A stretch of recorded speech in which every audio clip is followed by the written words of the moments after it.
Okay, we talked about where to start. Okay, you wanted to start at Pearl Harbor. I was 17, and Pearl Harbor is December 7th, 1941. I was 17 that previous November.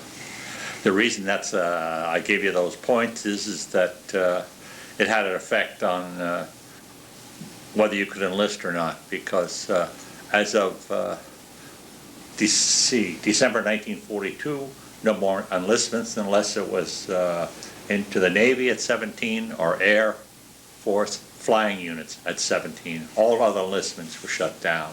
The closest thing and the only thing you could do was to go to your draft board and ask, say you were what they called a voluntary draft, not a voluntary, they put a V opposite your number, and what happened is as soon as you hit your 18th birthday, you were also given you a choice of service, Army, Navy.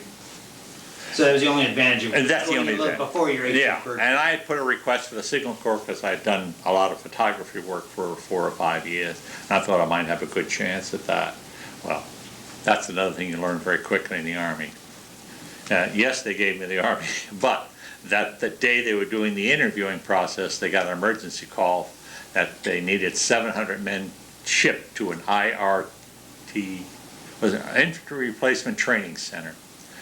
The American Army pioneered this. The old thing used to be in the infantry, and especially with regiments, they would pull the whole unit out of line. And I think we perfected it, if I may be wrong, but I think in World War I, and that is we kept a unit on the line, a division, let's say, and sent up replacements because you have casualties. You had, through death or injury, I think in the American Army it's like 42 days. I think our division was about 103 days. They keep track when they pull you out of combat, and so they know how many days you actually spent in, quote, combat. And I'm going to jump around a little because I think, let me just talk for a while, and then you can give me follow-up questions. Okay. I think the thing is that you worry a little degree as you get older. Right. Why? Well, I think, what is it? The Emmys are like in September. I was watching the Emmys last September, and they gave an award to the 101st Airborne Unit, which was called the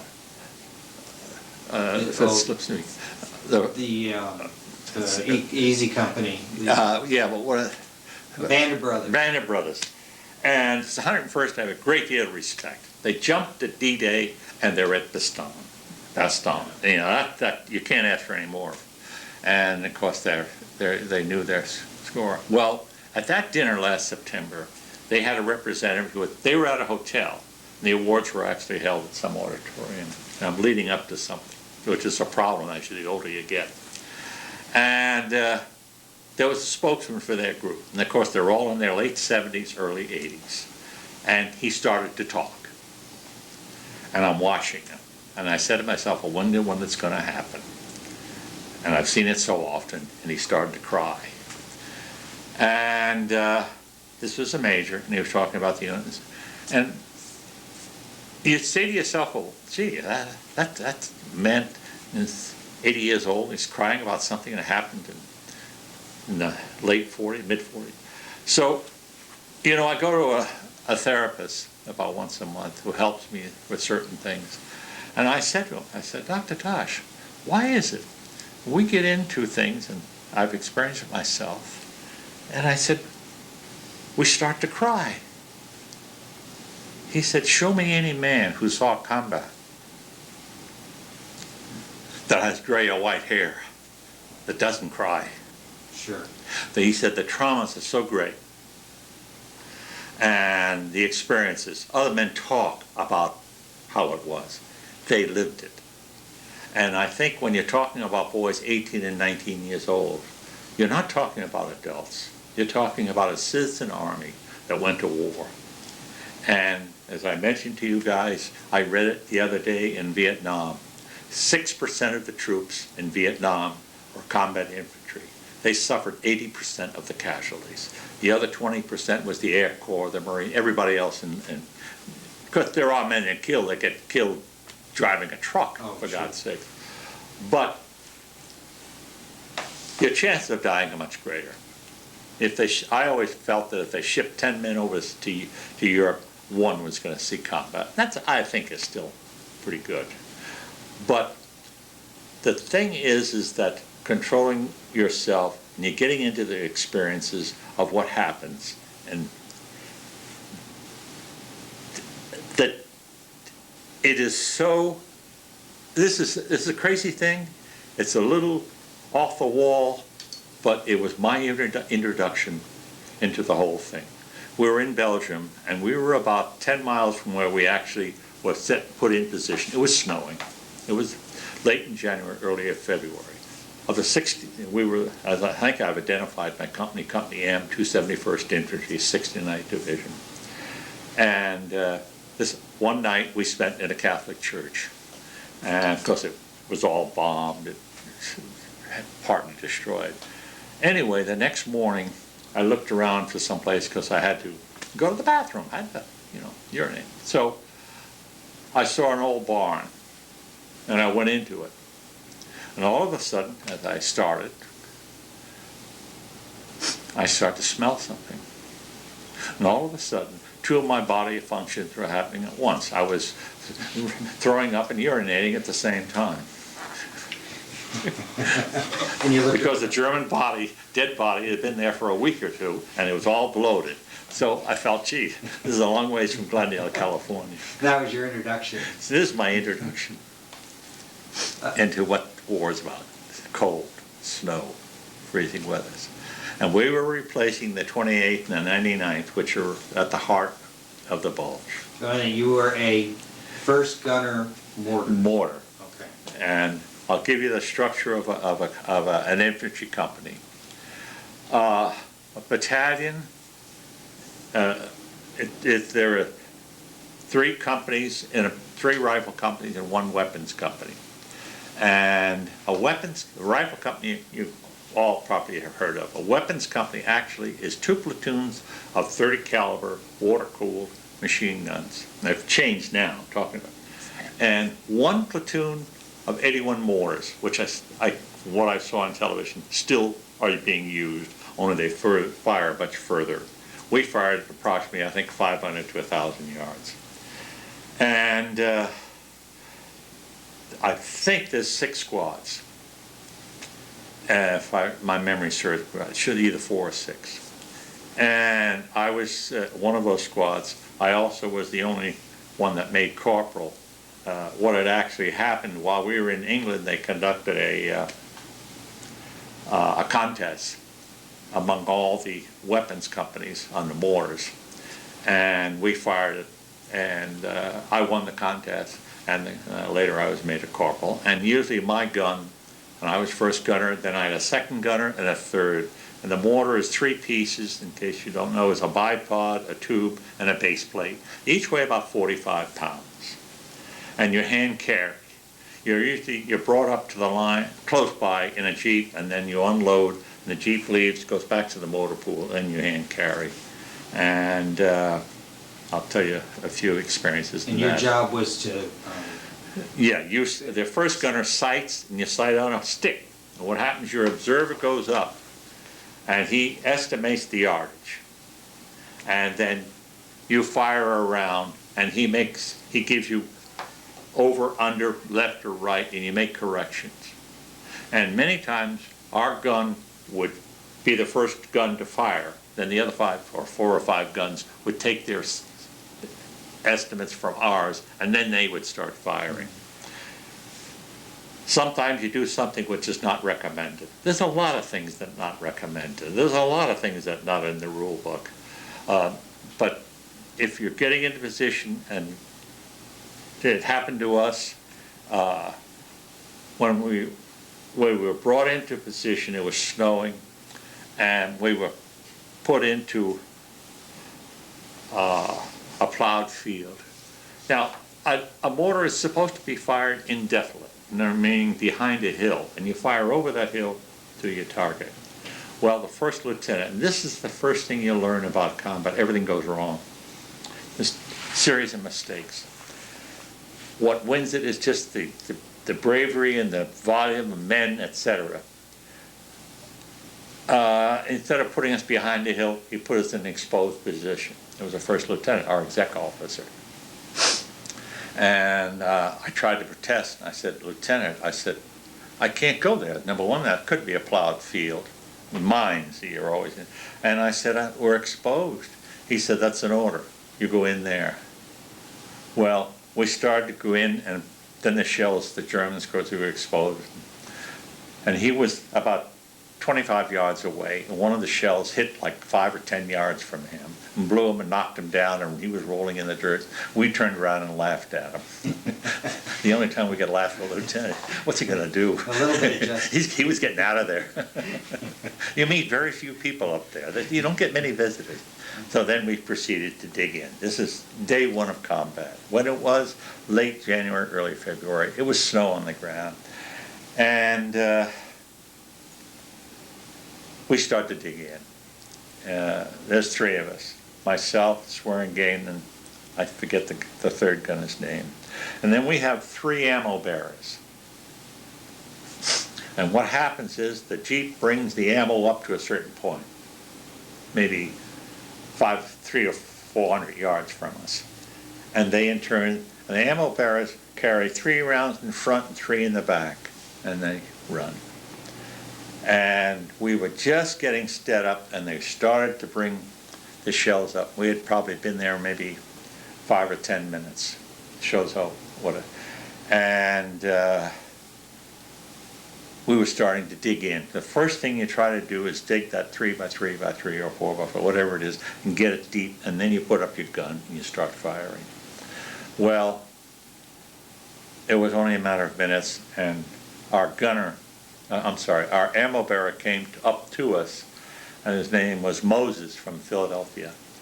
And he was handing a shell to our 3rd gunner. The 3rd gunner takes the shells from the ammo bearer, takes them out of the case, and gets them ready. He hands them to the 2nd gunner. That's the man who drops it in the tube. Now, just before the man drops it into the tube, he arms it. He pulls a pin out of it. Once that pin is out of that shell, you can touch and it'll explode. That's the reason you never want to get under a tree. Well, that whole sequence was just starting. Moses was just coming up to and he got hit. And it blew his kneecap off. So we knew that we had to get him out of there. Well, you have a medic. There's 1 medic for each battalion. And many times your medics are made of your rejects, the guys that weren't physically able. I'm not talking about the medical corps per se back at Battalion 8. That's a whole different ball game. But these were the men that were assigned to. They were usually taken from your own company. Mm-hmm. Well, ours was, he was a reject from the word go. But anyway, so myself and Swearingen got Moses, and we knew we couldn't stand up because the shells were coming in. So we crawled, how many, I don't know, a couple hundred yards. And if I was taken to that spot today, I could tell you where it was. And that was 1945. So we dragged him, and then after we got him down on the road, we had to come down, the medic came up, and he gave him a couple of shots for pain.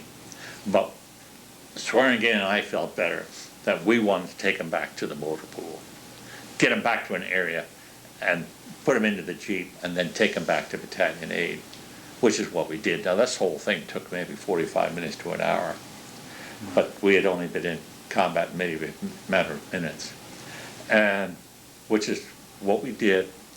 And then we got back, and we got back to our position, and we started digging. We were laying down and throwing dirt up because we knew we were in an exposed position.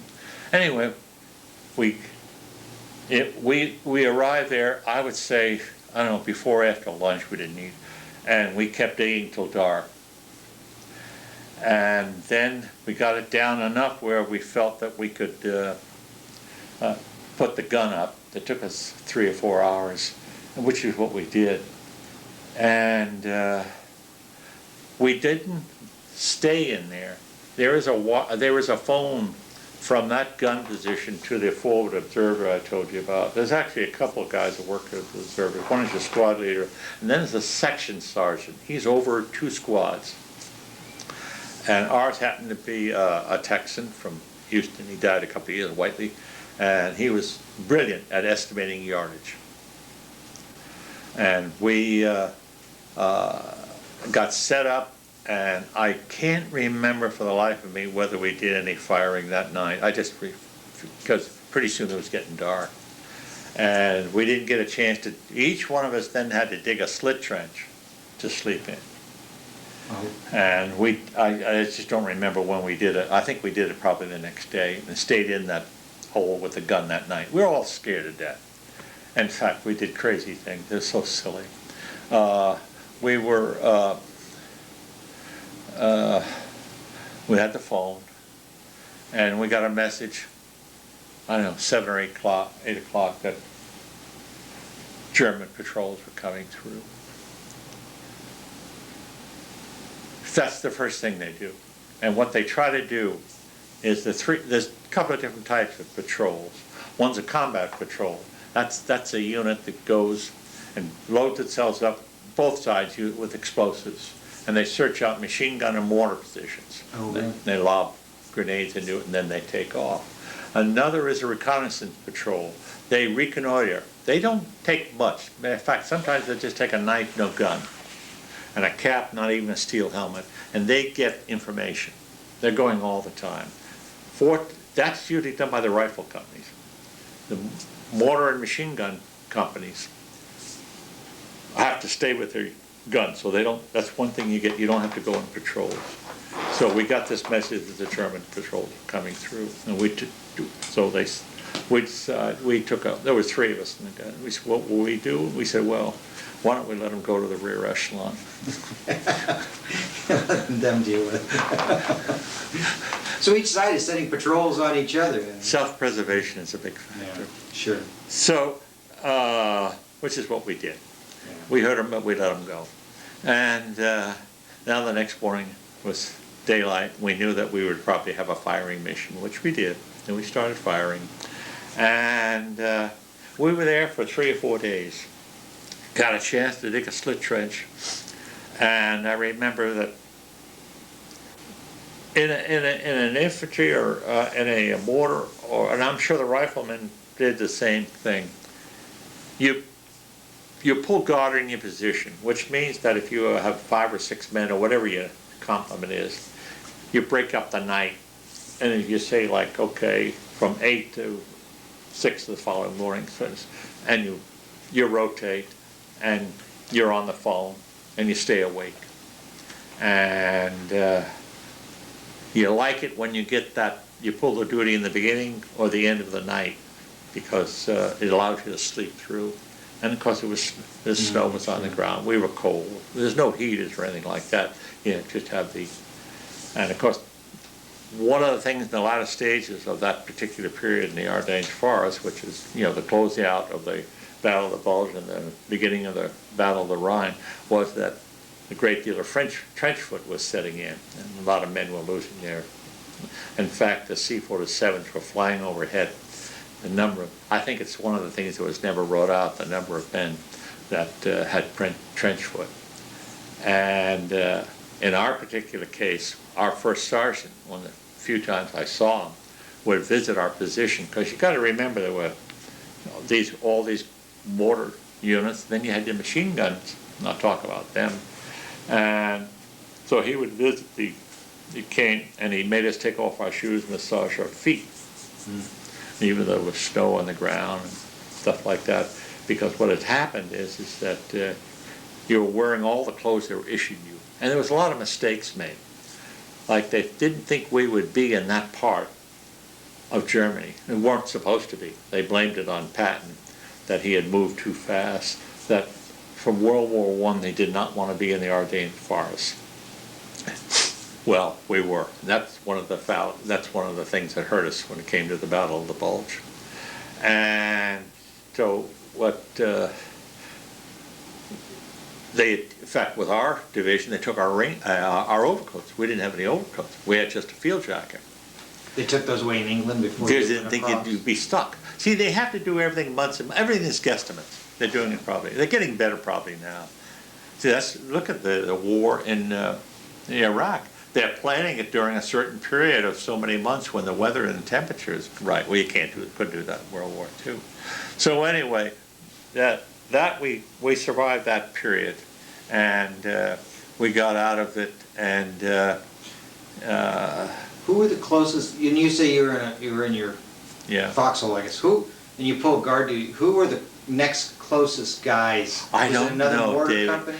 I don't know. I don't know how, they're not that far apart. Apropos of this whole thing with companies, certain things I'll tell you that they're all true, whether in England, I'm going backwards a little bit, we sat down middle of December. We were in, just before we went across. It was the last probably period of instruction they gave us. And it was in this, they had one of our lieutenants of the two platoons I talked about, the machine gun platoon. They had 4 guns, so that means a total of 8. There was a lieutenant in each one.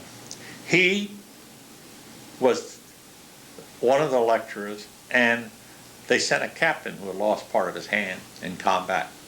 And they were how to react in combat. I don't remember what they said. I'll try to make it look fun. And they said, I told you this before. So anyway, the lieutenant, I remember, he was a college graduate, either the University of Michigan or Michigan State, I'm not sure which one, tall, thin guy. And they talked for about a half hour, or maybe more. Anyway, that ended. All right, let's get back to combat. The first day, we're all in position, and then we heard stories that this lieutenant, who had taken his 4 machine gun, had panicked and left his men. Ran. And it was the same lieutenant who had given us the lecture on how to be in combat. So we all wondered what was going to happen to him. Well, the company commanders decided that it was greater punishment to have him go back and be in command of his men, knowing he had run. Because in the infantry, that's one of the greatest. They'll shoot you for it many times. But there were men that once it starts, their emotional system is completely drained, and you don't have no way of knowing. They start to cry and everything. And that particular platoon, the guy who really came through and saved the day was a tech sergeant who had been in North Africa and had gone back home. And then they sent him back with our division. He took over, so he certainly knew what to do. But that just, I'm sure that happened many times. They had camps for that. But getting back to, we also had a thing that before we got into combat, the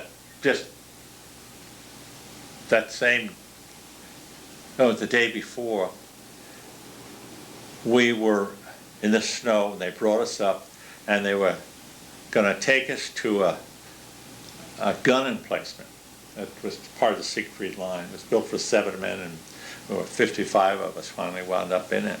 But anyway, I know I'm going backwards a little bit, but there was an assembly area, it was snowing, and Hibbert, my friend, was driving, and I guess a Jeep has 4-wheel transmission, which means it has in the front and back, it has that differential, and that got hung up on a log, a tree stump that had been cut with snow. So everybody left, and we were still there trying to get off. So we finally got off, and it's getting dark, and it's snowing. And we finally got free. Well, we had to catch up to our company. It's, I don't know, a half hour or so.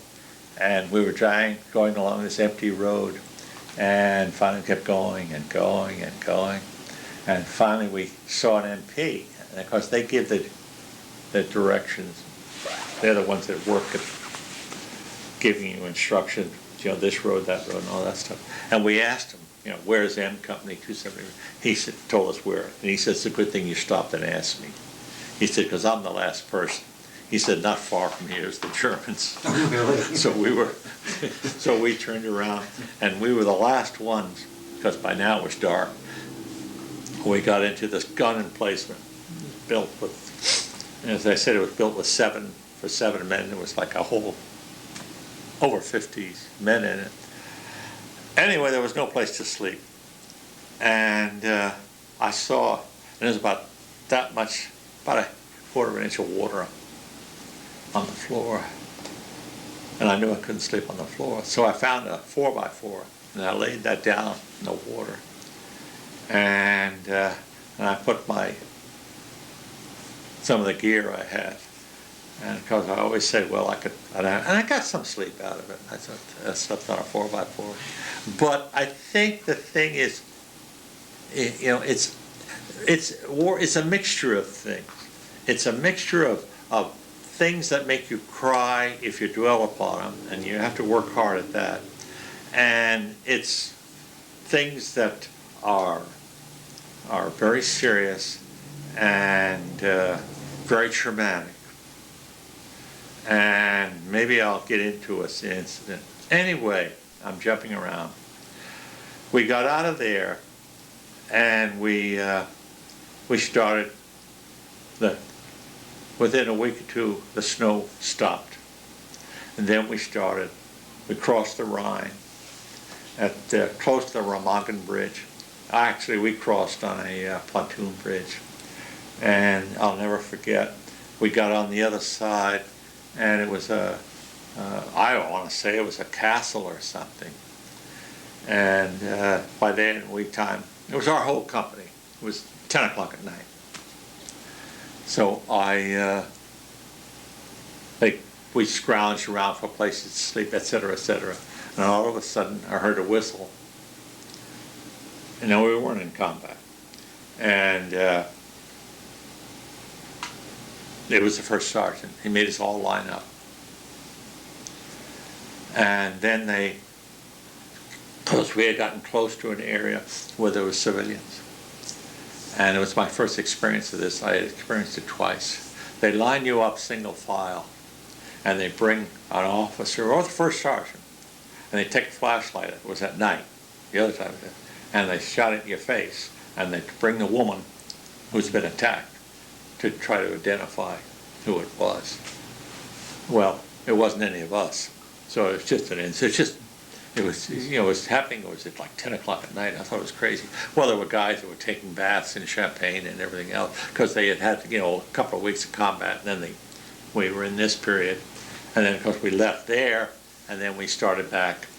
The weather had changed, and it got to be halfway decent, and you started capturing the towns, which wasn't. I mean, men were still getting killed and stuff like that, but we didn't hit any big towns. The last two big towns we hit were Kassel and Leipzig. Leipzig was the last major city, and we were involved, the 69th Division and one other division in it. But when we went through Kassel, what's a unique thing for me is that Kassel, Germany, and I later was there after the war, was kind of like a Pittsburgh area, heavily industrial, but complete desolation. I mean, destruction. Heavy. I mean, street after street after street. From the bombing area? Yes. Plus, and then we hit it a couple of weeks after this attack. The stench, I certainly remember, of the dead, and the reefs of 6 and 8 people per house. And I couldn't figure out what was happening. And then they explained to me what happened, because we asked. The Germans did a terrible thing at Coventry. And it was in retaliation of Coventry. It was the British. And they later did the same thing to Leipzig. Was Leipzig the town that they burned? Or was it another town? It was heavy. It's used as a classic thing of firebomb. Dresden. Thank you. They did firebombing there like they did in Tokyo. And a lot of phosphorus. And but what they did in Kassel, the British went over it like they did every night, and doing for a couple of years. And then they turned around this one night, instead of going on to maybe Berlin. and came back over Castle and dropped all their bombs. Well, People- what's the significance of this? Well, the people were used to going down into what they call the Luftschutzkeller, the air raid shelter. Then they waited for so many sirens, then they'd come up. Well, this day they all came up and they were in the streets, and these shells started landing. And that's the reason there was so much stench of, because most of the time, believe it or not, the air raid, the shelling wasn't that effective as we think of it in a sense. I'm not talking about the atomic bomb, but the shelling in Germany, the Germans kept up their production until the final days of the war. And the casualty wasn't as what you think, because once you get in an air raid shelter, you're ready. Well, this night they were up in the streets, and the death was because they caught people in the streets. But it was just a little side note. Yeah. So anyway, we started going across the plains of Germany and capturing towns, and till we hit Leipzig, and we had a couple of incidents which I'll try to explain to you. And I don't want to get into names, but we tried to, don't ask me where it was. I'd say it was late March. We tried to capture this town, and we hit a lot of resistance. How much? I guess a battalion. And it's the only time I ever saw this happen. The Germans had put up some stiff resistance, plus they had some ACAC guns. And they had those 88s, which was probably one of the best artillery pieces developed in World War II. The Germans had all the best equipment because they had so many years. We had to lock in our designs. Our machine guns were, that was almost World War I vintage. The mortar certainly was. But anyway,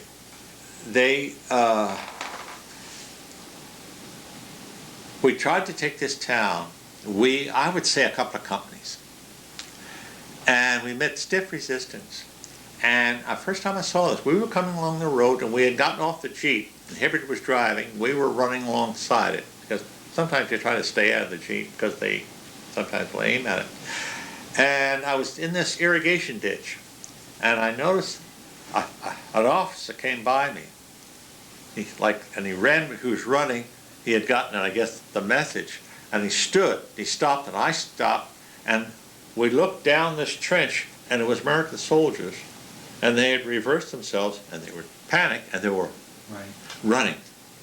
They were running down this ditch, and he took out his revolver, and he aimed it at the man, at the American soldier in the column. He says, "I'll kill you if you don't stop."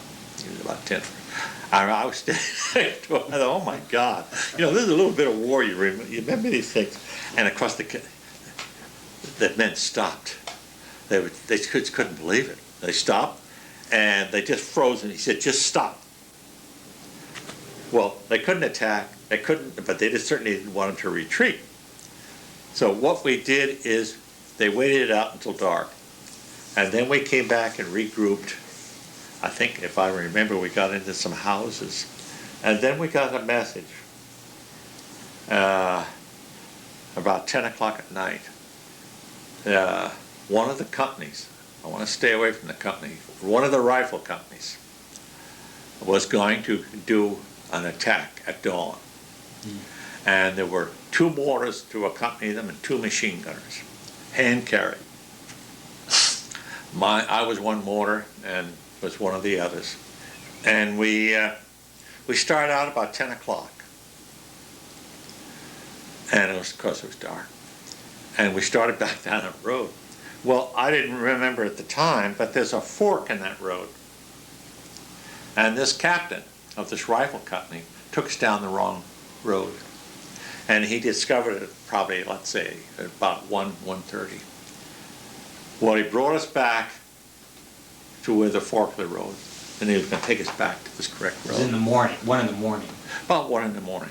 Well, he wanted to give us a break, because we had been carrying, especially the mortarmen, that's even more than machine gunners. And I don't know how many machine gunners had, possibly 3 or 4. Plus the rifle company, his company, He was the commander of this company, but when you were attached, you were under his command. Well, to fire at night a mortar, you have a flashlight. Now the lens is covered with a piece of black cardboard and it has a pinhole in it. And the reason for that pinhole is, at night you turn your light on and it just shines a little bit so you can see your sight. So you can, especially if you're trying to get set up just before the light breaks. So he said, okay, take 10, take a break. Well, I threw the bipod off my shoulders. It's a thing you do. And coming down, it hit the light, and the light hit the ground and went on.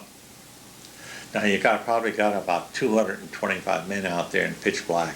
Well, it did make a slight light, but I got it right away. I heard a voice. It was this captain. It was my first. I had 2 other incidents with him. He said, "Who was that? Who did that?" I said, "I did, sir." And he came up to me, and he stood like about a foot and a half from me, and he unbuckled his revolver, and he took it out, and he pressed it against my chest, and he said, "I'm going to kill you right here." Now this guy, I had heard about him. He was a nut. He was, quote, a good soldier, but a nut. Well, what could I do? I said, "Sorry, sir, it was an accident." He said, "You and Derek," he made a speech. He's a grandson.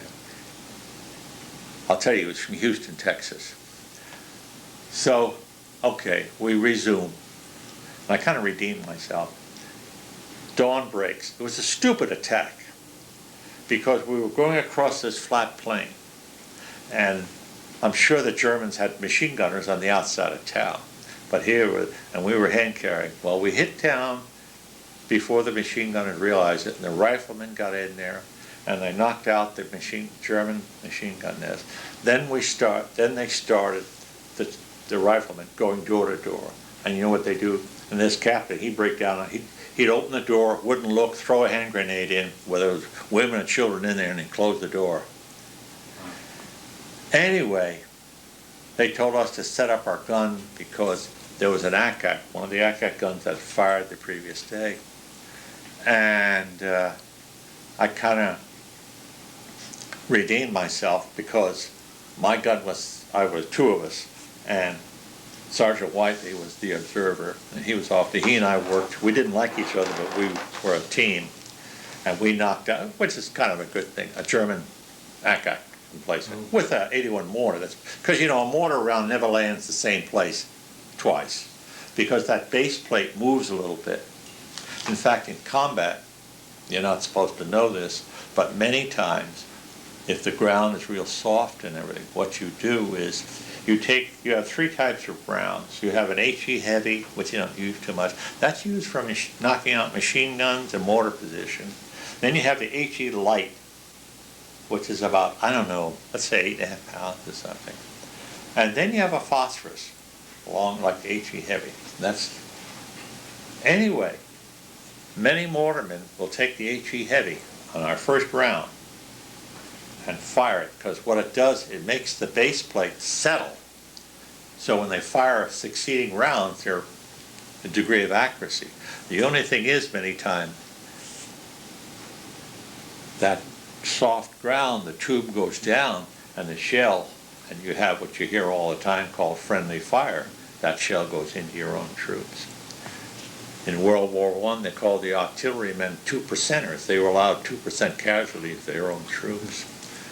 But getting back to this, so I redeemed myself with this captain, but he still didn't like me. I can see him to this day. He died a couple of years ago. And he didn't like me, and I didn't like him. So the dust had just settled in this little village, and we captured it. And they found a German, not many men were around, German man, gray hair. And I guess this captain wanted to show off. So it was about 10:30, 11 o'clock in the morning, and the women were screaming, and the children were, because people don't know what you're going to do, you're the enemy. And he brought this gray-haired German, I guess he was a man in his probably early 60s. And he looked at me, and this was a playback on our previous thing, that early hours of the morning. He said, "Corporal," he said, "I think this man was an observer." Now, why? He didn't have to talk to me. He was just setting the whole thing up. And he unbuckled his gun again, and I'm looking at him, and I'm closer than I am to him, and he just blew his head off.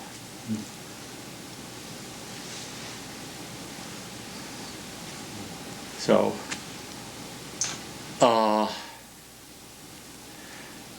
we continued on, and we had a great deal of success. And you gotta get in an incident that I gotta be careful. I don't want somebody calling me from the War Department. And there is a town in Germany now called Torgau. There is a monument there, and it's where the American and Russian soldiers, called the Link Up, and it was, our division was the Link Up division, but it was 273rd Regiment. The lieutenant was from L.A., Robertson. He died a couple of years ago. We were the 271st. We were south of there by, I don't know how many miles, probably 6, maybe 5, where that incident, that Link Up, took place. And I want to say it was late April. The war ended the first week of May, I believe.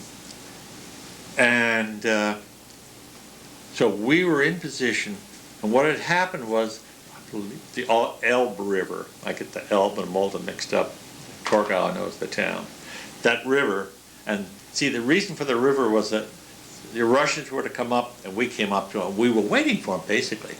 In fact, I think they had a big thing planned for the actual Link Up from rear echelon. Probably orders from God knows who, Eisenhower or somebody. Well, this Lieutenant Robertson from L.A., he beat them all to it. He went across that river and met with the Russians. Well, of course, one time they couldn't hide it. They had to give us the recognition. Sure. And I gather it caused a great deal of trouble within the high command, because they had everything staged, and that kind of was, what do you call it, steal their thunder. Mm-hmm. But we had an incident close to there.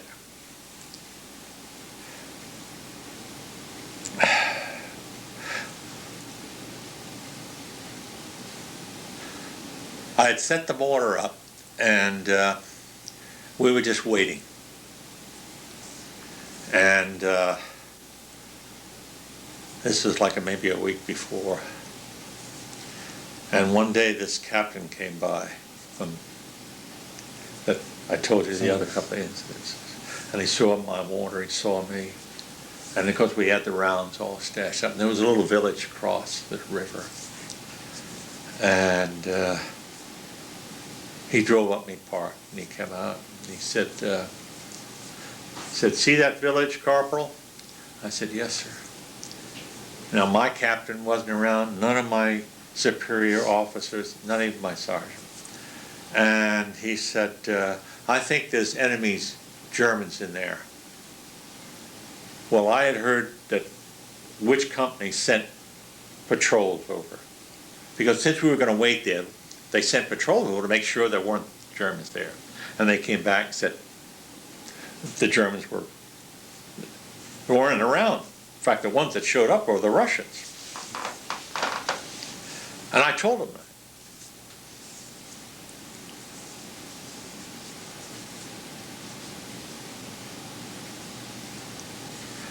He said, "Well, Corporal," he said, "I tell you what I want you to do."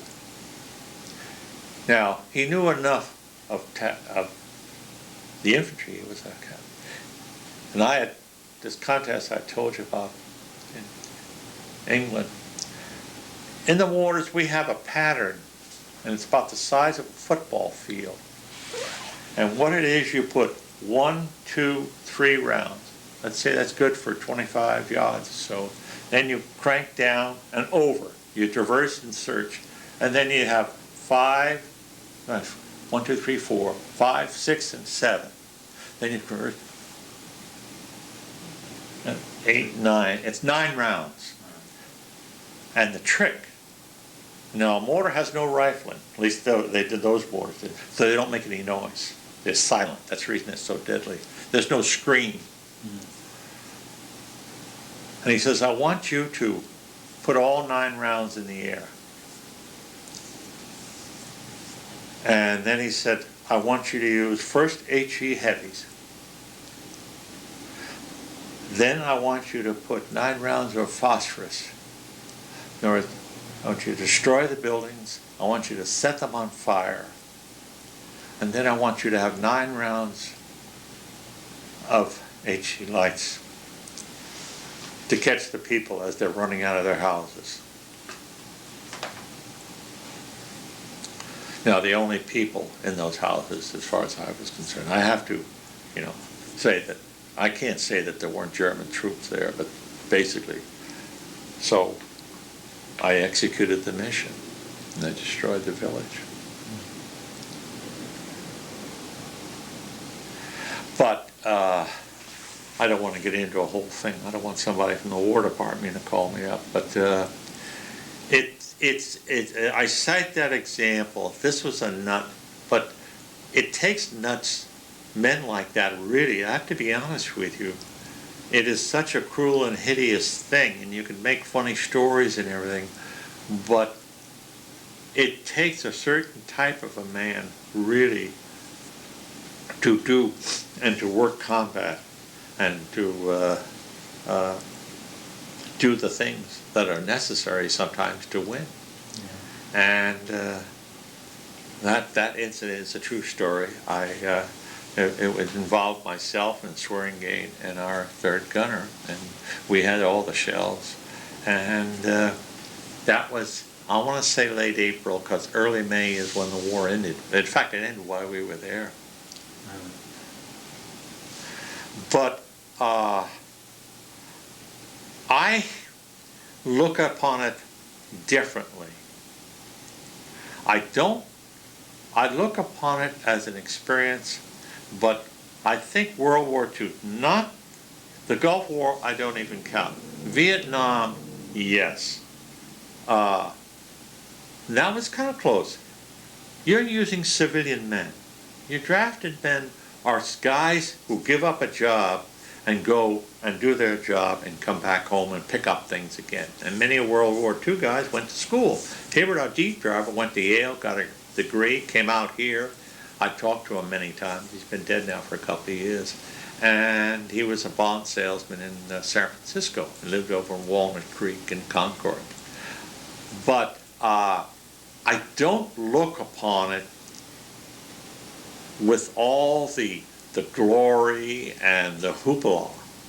And maybe that's the reason I only went to one convention, because I think it's a great thing. I think it's fine to have that kind of feeling, that camaraderie. But I'll be very honest with you. After my experience, and I had my three oldest sons, I made sure they stayed in college. I'll be very honest with you. I'll tell you that when it came to Vietnam, because there's an unfairness about war. That's the reason I told you that 6% of the men suffered 80% of the casualties in Vietnam. Now, it's okay to talk about these things, okay to do things and all this other stuff, but it's a hideous thing. Now, all I can talk about is from a civilian standpoint, a person that, not a regular person that was in the Army. So maybe it's different with her. But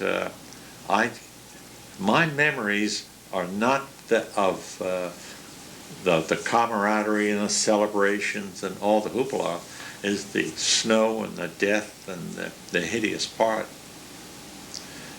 I guess I've given you try to give you a brief thing. With basic training and then going into the division and before you went across, I guess how many months, did it could you be prepared for what came ahead? What good training? See, I got a little thing you hit upon accidentally. I was, they passed a law. There was so many casualties after North Africa from the infantry. And a lot of them were young men. They passed a law that you couldn't be sent into combat until you were 18 plus 6 months in age. That doesn't mean that there weren't many men that went in young.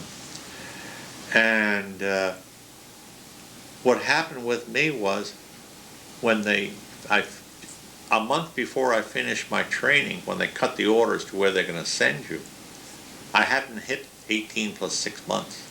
So they had to send me to the division. They couldn't send me overseas, which the older guys were. They either went over to Europe or they went to the Pacific. So I was sent to the 69th Division because I wasn't old enough to be sent overseas. And that gave me another 4 or 5 months training, which I always thought, the thing that saves you in combat really isn't so much as the heroics and whatnot. Good training keeps you, and good conditioning. You know, you're going to carry 45 pounds for several hours. Now, when you're going into training, that bipod base plate and tube that I talked about, down in Mississippi, you might carry it for half a day. Where we went on maneuvers. And Plus your field pack? Sure, yeah, but this is a crazy incident.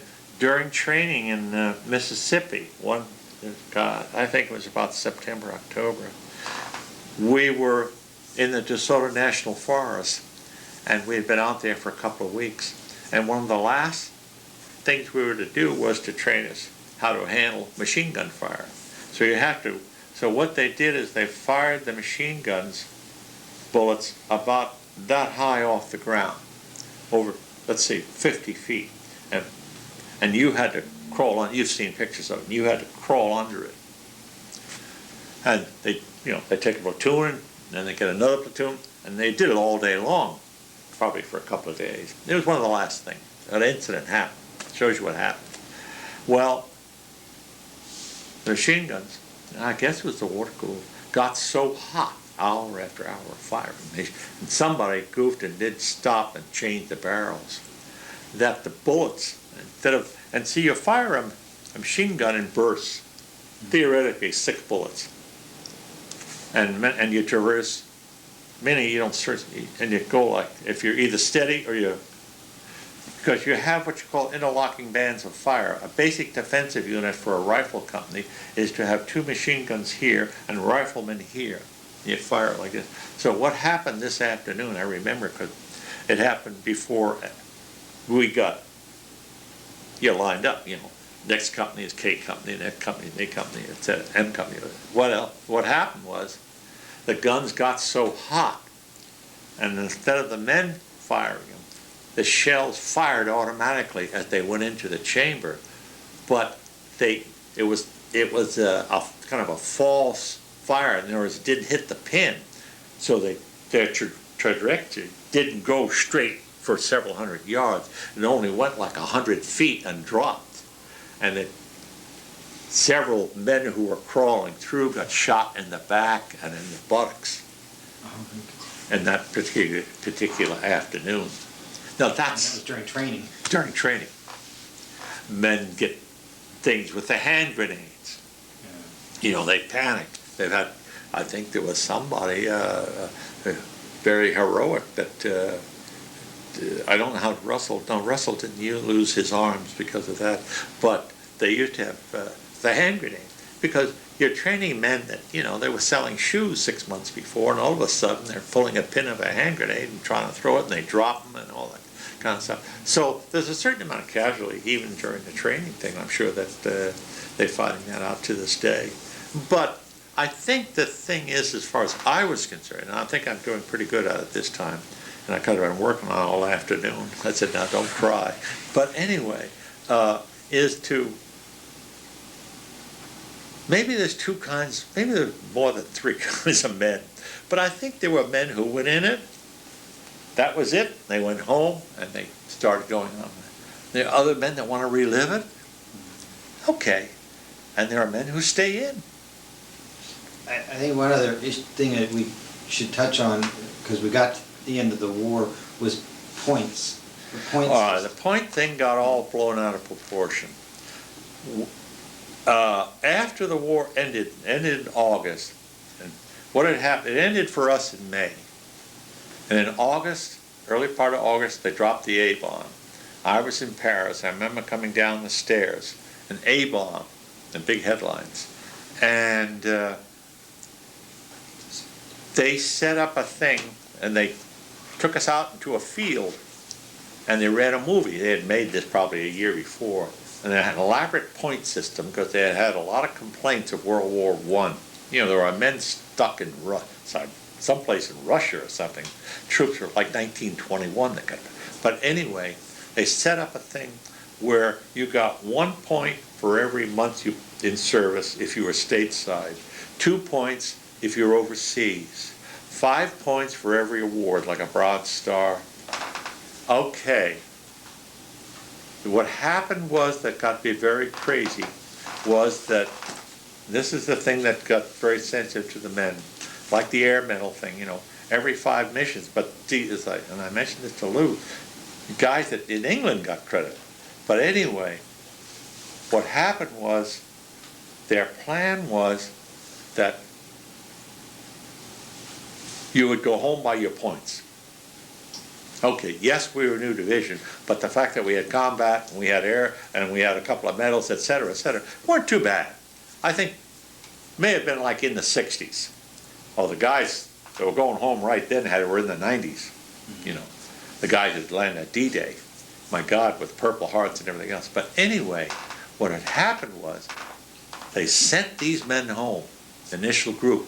Then they told us it would be like October and November. Well, what they were going to do is take the troops in the United States, even though they'd been in service for 3 years, they had no medals. They got 1 point a month. They had 36 points. And they were going to send them over to and take our places because we had like 65. Well, once the American mothers and fathers of those stateside troops got word of that, they made a call to their House of Representatives and Senators. And our November date was changed until the following April. They said, fellas, it's unfair. You're not going home. There's no one going to take your place. What they had to do is build up a whole group of volunteers. Now you can't do, and I guess they still had to draft and ship them over, which they did eventually. And they took our place, but it took another 6 months. The war ended in August, and we didn't leave until. But we knew we weren't going to be the first group. Right. But we thought we'd be in the first couple of months. But that didn't happen. But you've never heard about it. There's so many things you never hear about that. So you went home in what, the following? Yeah, actually I was discharged May 16th. 46. Yeah. Okay. But I think the thing is that the best thing I can say about this whole thing is that I know you want to ask some questions. Well, we're going to have to reload if we're going to go any farther. It's up to you guys. We got, well, he just ran out of. 1969 Okay. as predominantly, were they all Catholic to 69? No. But they were I'll give you the Irish. whole history. It was New York, a lot of Catholics. It was New York, New Jersey, Pennsylvania. Yeah, a lot of Catholics. Yeah, that's how a lot of the North. Originally, want to hear about something? It was a division in the World War, Was it- Confederate War. It was a regiment Oh, wow. from New York City. Now, you know, in the Civil, and I'll get it straight, the Civil War, you could buy your way out for $300. No, I didn't know that. Yeah. Well, the Irish immigrants, I think they have a picture called now, the Gangs of New York or something. Yes. I think, all right. The largest riot in United States history, the history of this whole country, took place 1963 in New York City. And they may bring it out in that movie. And basically, it was the Irish 1863, immigrants yeah. because they were making up the preponderance of draft. Now, the 69th Regiment, which is still in New York City, was near where the Trade Center was. There, that that regiment in the Civil War was considered like an attack unit and had some of the highest casualties of any single regiment in the Northern Army, and it was predominantly Irish immigrants because they didn't have the money. You know, they came over here, I mean, 3/4 of my ancestry came over in what, 1850. I think the famine was from 47 to 50.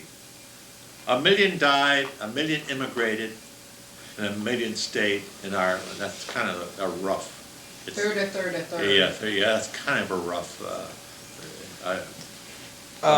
Larry, you want your wine? Let me get a mess. I Oh, got you got it? one a little Okay. I don't want too much because of. Okay. Couple of quick questions.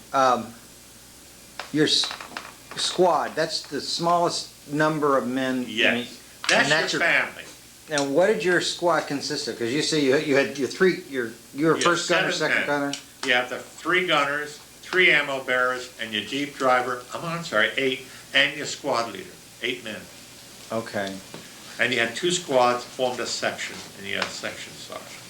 I believe we had 6 squads in our platoon. I believe either 4 or 6. You know, my memory isn't that good. I know there were 4 squads in the 2 machine gun companies. When you went into combat, how long had that squad been together? From 69th Division, from June of 44 until we went into combat. So you we were knew good. you knew each other really well. Yes, yes. So it was a team thing. You Yes. were in sync with each other. Yeah, but it's hard, you know, my second gunner, Fed Swearingen, was from Georgia. You know, here I am, a liberal Democrat. And he chewed tobacco. In fact, when he got a gift, I got a gift from my mother, let's say of candies and fruit cakes and everything. I split it with the whole squad. That's what you do, it's gone. And that Oh, really? He got a whole package of chewing tobacco. In fact, one time I remember we were walking in a road in Germany, and I got so fed up. And you know, you learn, in fact, I knew I'm going to have to unlearn my language when I went home, because you have a certain, you know, the F word is, you know, pass the potatoes, and, you know, what have you got in that box? And, you know, It's a different world. Yeah, it's a whole different world. And it wasn't any problem. But at Swearingen, I said to Swearingen, give me some of that damn tobacco. I said, you've been eating my candy and cake for 2 months. So I put some chewing tobacco in my mouth. Well, I spit it out. Wasn't as good as the His candy. mouth was deformed. Oh, really? He was 16. He was from a small hamlet in Georgia. He told me a funny story. He told us all, the squad, you want human interest stories? This is a true story. White trash. Anyway, he was talking about his girlfriend, and at 16 he was married, he had 2 kids, and then he was about 19 when he was with us. But he said when he was going with his wife, he cheated on her. And he had an affair with a girlfriend, right? And we said, well, what happened? He said, well, next time he got together with his wife, she didn't say anything, but she took out a knife and she cut him. She was aiming for something, but she hit his stomach. Well, we laughed. You're so full of it. He pulled down his pants and he has a big scar right across his. That was Going to church. Before we went into combat, we used to go to confession. And now you're out in the, you're out in the woods, in the forest. I remember this time, Father Kelly came. He said, "Any Catholics line up?" So we did. And of course, nowadays it doesn't mean anything because you have a whole different thing in confession now from what you did when you were a kid. But anyway, it's like, I walk up to you and I start talking to you and you're the priest. Well, he's walking by. He said, hey, tell them everything, you know. Do you have to talk Latin, you know? And you're standing, you know, bless me, Father, for I have sinned, and you're out in this woods, and these guys who are, you know, needling you all the time. But it worked out fine. I remember Father Kelly came up to our position once, and he got out of there. He said, oh my God, son, this is terrible. This was in combat? Yeah, he was in New Jersey. He was a good man, though. He was a big Irish chaplain from New Jersey. And we only had one Catholic in our regiment. I'm sure they probably had a rabbi, a priest, and a Protestant minister. They tried to keep a balance with, and that one chaplain would go to all the troops and everything. And I think I told you the story. You know, you hear all these horrible things about the Catholic Church today, that this was, well, when is spring? March 21st? Mm-hmm. Okay, because I know it was the spring, with the first day of spring, because Sergeant Whiteley, that guy, Texan section sergeant, made us all, he shaved everyone's head. But anyway, they came around and said, any Catholics want to go to Mass this Sunday? We were there for about 3 or 4 days. And I said, well, what the heck? I thought they got, you know, Father Kelly. And I went to this little German church. And it was actually a German priest. And he said the Mass in German. And he gave his little homily in German. But I thought that personified Catholicism to me. Yeah. Sure. That's what it's all about. Yeah. We're not going there to see a personality. We're going there to see someone tell to us about God. Yeah. So anyway, I think that all of those things develop a camaraderie. But I think the fact that I came from a large family, I was going to go back to something I liked. That was the motion picture industry. And I told you my experience. The day I was discharged, was it May 16th? I tell you, in San Antonio, Texas, they gave me all the new clothes. Everything is new. You know, they give you a medical and et cetera, and they give you a discharge. And I took this whole bag of new clothes and I put it in this trash barrel. I kind of was saying that to the Army. And then I did kept a few things that I took home. But basically, that was mine. And then, of course, instead of getting in the Army train, I went and bought a ticket and flew home. But what I'm trying to explain to you, that was the way I looked upon that experience. That wasn't something I was going to relive once a year. That was something, you know, my life was to come home, marry a nice girl, which I did, and move on. And move on. Have a family, you know. I have nothing against people reliving that. It's just that it was not my cup of tea. Yeah. And I think maybe some of the things I've talked to you about, you might understand is that it is so hideous that if you dwell upon it, I don't care who you are, after a while, after 50 years and you're gray-headed, you're going to start to cry. Sure. Because sure. As a therapist told me, the traumas are so deep, just like a child, just like a woman who has gone through a terrible experience when she was 8 years old. Right. She's never going to get over it. Sure. And I think the thing is that, and you have what you call it, post-traumatic stress syndrome, and there's a whole group of therapists. You have one downtown LA, especially World War II, because I think the time is a factor too. After so many years, and then when you start to reflect and you start to look back, I think that's when the emotions set in, and you start to get very emotional. And I think crying is a release. I don't know. Sure. I've talked to with therapists, and as I said earlier, he said, you know, I know very few men that are with gray hair that of World War II who were in actual combat that don't get emotional. And I talked to you about the guys 101st. Here's a major gets up in an Academy or Emmy Award, and he's talking, and after 5 minutes he's crying. Sure. You think, you know, So, and that was some unit, that 101st, oh my God.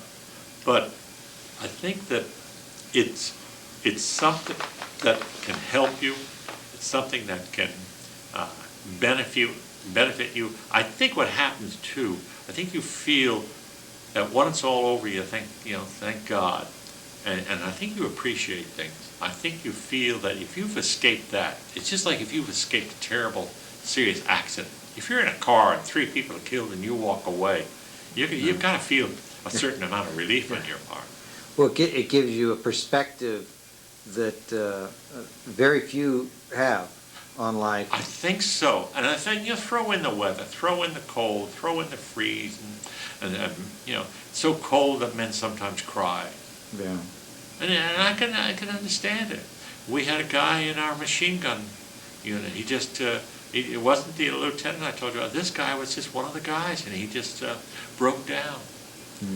And they had to take him out. Then, if they feel that it's a true case of battle fatigue, they send you back because they realize that there's certain things that take place that, and you're no good. You're no good to anybody if you're going to. But getting back to what you said about that extra training that I got, that extra 6 months because I was so young, I always thought that was a benefit to me. I'd hate to have been one of those replacements. I tell you the funny thing, I talked to you about the bazooka. The bazooka is kind of a good weapon for knocking a tank, but for a rifleman who's carrying it, it's nothing. You need an anti-tank gun. So it's a true story. Every company had them. And what we did, we always gave it to the newest replacement. Because what happens when you miss the tank? You miss the tank, especially the Germans. They take those guns. It's greatest fear you have over bombs and plane is the tanks are in the area. It sends a fear through riflemen and mortarmen and machine gunners because you're almost defenseless. Now, I thought the tanks were shot. I envied them so coming up.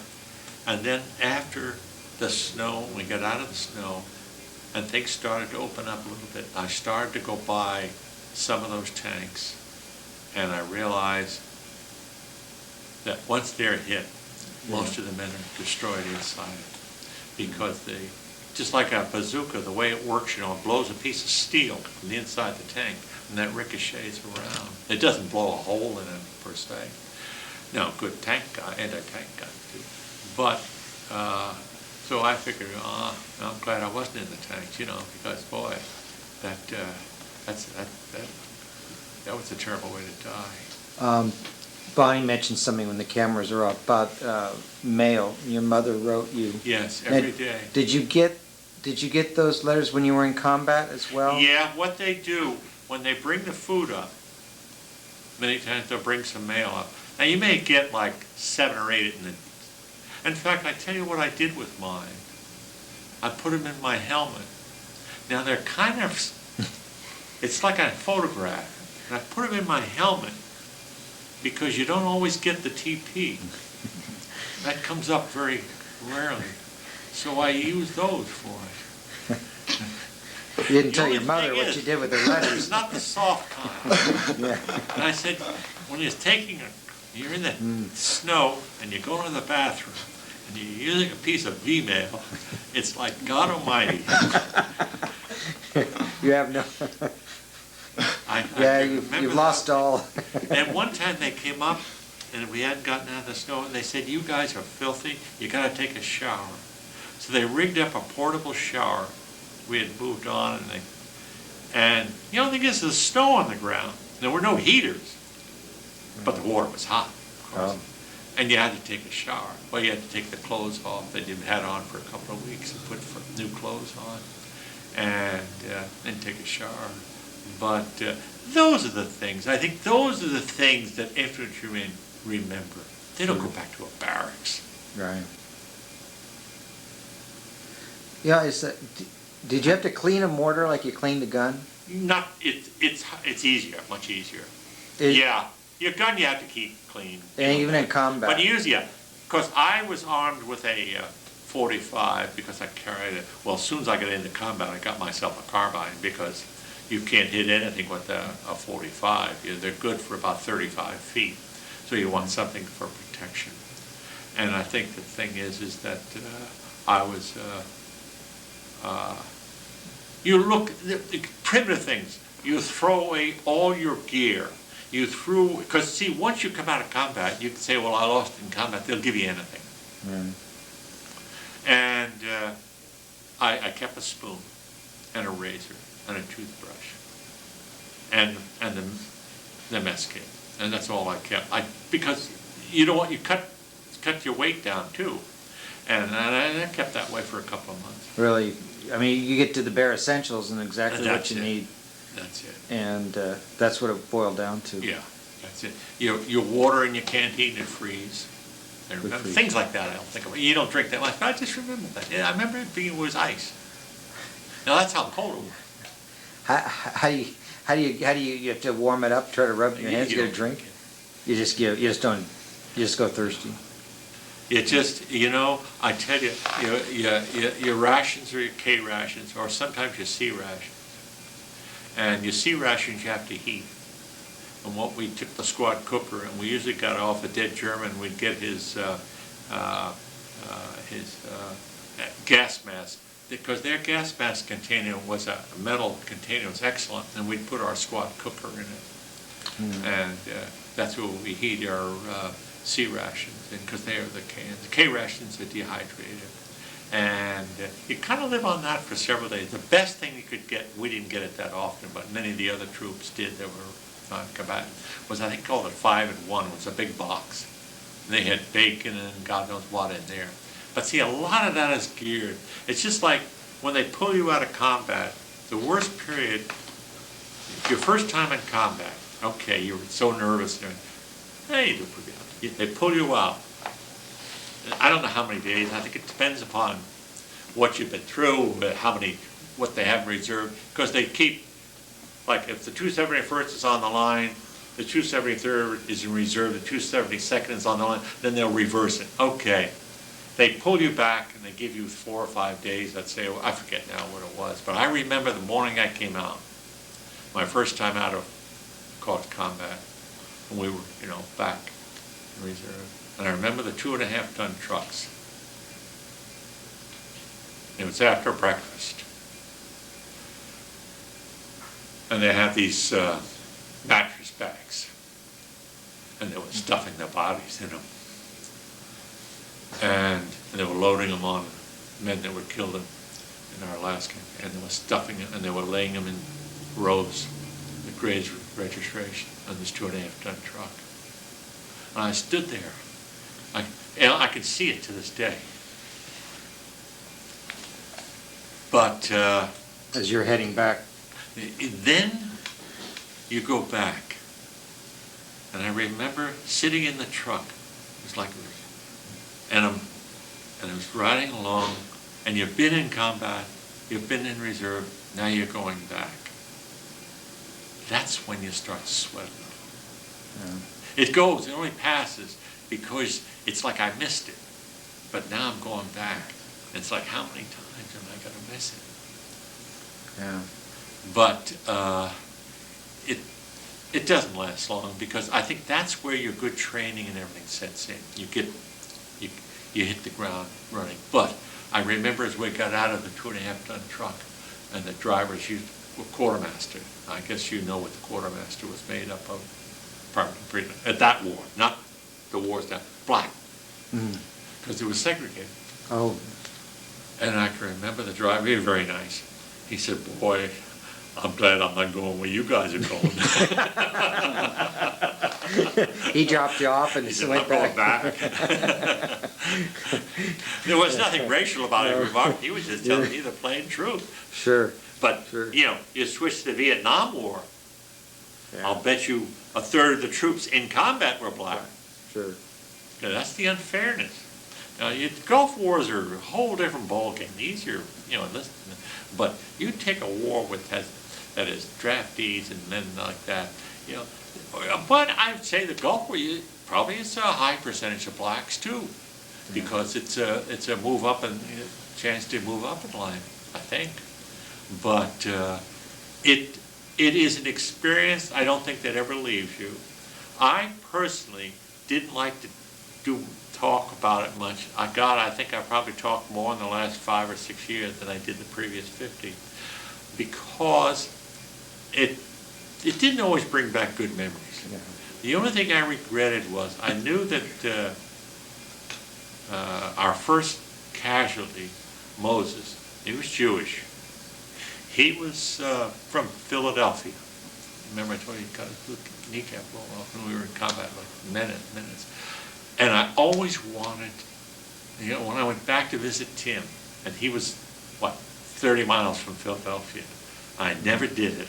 And then later I read a couple of years ago he died. I always wanted to visit him, to Yeah, see. well, because that was your And it was family, one of our, that squad. yeah, he was part of that 8 people. That was part of our family, and he was like the first casualty, probably the first day, first man hit. And it wasn't. I wouldn't call that the, what do you call those magic wounds or ideal, He was sent home. Oh yeah. Larry, you didn't talk about the War of Occupation, and how long were you in Germany after the war ended, and what was the mood like? Was it a time? Not bad. I was completely surprised, Bonnie. Completely surprised. I guess the Germans were so devastated. The Germans any GI will tell you this, I think. The Germans treated us better than the French.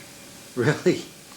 Was food plenty and lodging was better? No, life was horrible. Okay. Horrible. The women were forced to do things to survive, like true of every war. Okay. And the Germans paid heavily for the first couple of years. So once the war was over and the occupation took place, you guys got along. The Germans were fine. Right. It That's was the like, reason that's over. you brought it out. I was switched from the 1st to the 3rd Army, see, Right. and I was sent to back to an area castle where I, had gone through in combat, and then I was in a couple of towns near there, Ehringhausen, Wetzlar, Germany, where they make the Leica camera. I was there the last 6 weeks. We also took that town. Going through it, got to tell you a funny story. We wasn't bad, captured castle, right? And our executive officer, Pennsylvania, was German heritage, spoke German. And in fact, he was our first translator. Anyway, you've heard the Leica camera, I'm sure. The man who invented it, Ernest Leitz, I think he has a doctorate. In the late 20s, he developed it, really took the 35 camera and kind of created it. Okay. He has a big home, did in Wetzlar, Germany, up in the hill. Our company, M Company, our executive officer said to our Captain Stacy, Bolter did, he said, let's go take Leitz's house. You commandeer anything. People would knock at your door and they said, get out, and you had to get out. This was during combat. So we took over his house for about 2 days. A day, we slept there, I know that. Well, in the process, oh yeah, he was upset, white hair, distinguished, oh, he was upset, oh. So this company of GIs come in. Well, they blew open his safe and they did everything. Okay, lap dissolved, as they say in the business. A couple of days later, our captain, we got out of the house, took us to a field. He made it a personal appeal to us, his men. He said, I've been contacted by military government, and he said, I'm in big trouble. Ernest Leitz had contacted some general or something, and of course he promised them all cameras, American, Oh. which he followed through, he gave them. But he wanted his jewels back. That tech sergeant who I told you took over for the lieutenant who ran the first day, the tech sergeant who was in Africa, he was in South Carolina. He had blown open the safe and took a whole bag of jewels. Well, I was in the field when this happened, and the captain says, as a personal favor, whoever has them, he says, I'm in big trouble. He says, I'd appreciate them back. So the tech sergeant said, Captain, I have them. And he walked up and he gave them, probably, I don't know, maybe then $500,000 worth of jewelry or something. And he gave them back. And our captain, of course, contacted military government and gave them back. And they relented. They were going to punish him. That's what he said. I don't know if it's true or not. But our company did. We ransacked Ernest Leeds' house. And nobody got a camera in M Company. Well, the cameras in his factory, good, David. The troops that preceded us, remember I talked about the tanks, the armored force? They hit Wetzlar before we did. They went in their tanks, they went into his factory and looted all the cameras. Really? Okay, but what did he do to them? He had all the serial numbers. And he gave them to the American Army, and they circulated them to all the PXs after the war, too. This was the case. And if any of those cameras showed up for repair, they were to be confiscated. Now, those that weren't, of course, the guys took them back. Wow. Now, another thing that took place was the black market after the war, principally cigarette. A carton of cigarettes, which cost us $1, you could sell for $80. I understand in Berlin they were up to $300. It was the chief. It was the means of exchange, money, and when we were, and I used to get a haircut for one cigarette. In fact, it was a period 6 weeks before I left. The last company I was in, they asked me to set up a dark room because they had reviewed and I set up a dark room. I was only there 6 weeks, and then I went to the States. And the day I left, it was working. They were processing film, and it was the captain. It was a good idea to take pictures of the men so they could send them home and set up a portrait studio. I had found a Hungarian DP. That's a displaced person, and he was kind of a big help to me. But when we got to the boat, they had the thing of there is a book that they keep of record of your pay book every month. And the entry in there is how much you got paid. Okay? I think they had the books or we had them, I'm not sure which. But anyway, when we got to the boat to come back to the United States, they were going to give us money, American money. But they'd only give you what you had in your pay book. Well, the guys had much more. I was one of the few who had less money, German marks, in his pocket than in his pay book. And when I told the guys this, they said, Heath, you're crazy. Didn't you get into the black market? I said, no, you don't think I got it with a haircut. Well, they started throwing money at me to make up for, so I got whatever was in my pay book, but it was guys, there were guys that were just, Because they couldn't take it home? Now, the only thing I did, I told you the story about the German, I did have another job before that one for about 4 months. No, I'm sorry, from November to 3 months.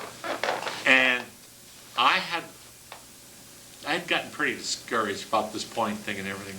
And I wasn't exactly gung-ho about the Army anymore. I wanted to go home. Anyway, I had met somebody, and I could speak a little German. And I saw on the bulletin board that they wanted somebody to run the local beer hall, GI, but he had to speak German. Well, the guy that was interviewing it didn't speak any German. So I went in and faked it, told him I could speak German. I admitted it, So anyway, for about 6 weeks I ran this, more than that, I ran this club. Now, to get wine, what I used to do, the reason I thought of this, because you were talking about black market, I would go to the wineries, and I would take cigarettes, coffee, and soap, and that's how I bought the wine for our club. The only thing is, I made it for only enlisted men. This got me in trouble. I think I told you this story. Well, it seems that I had a better club than the officers' club.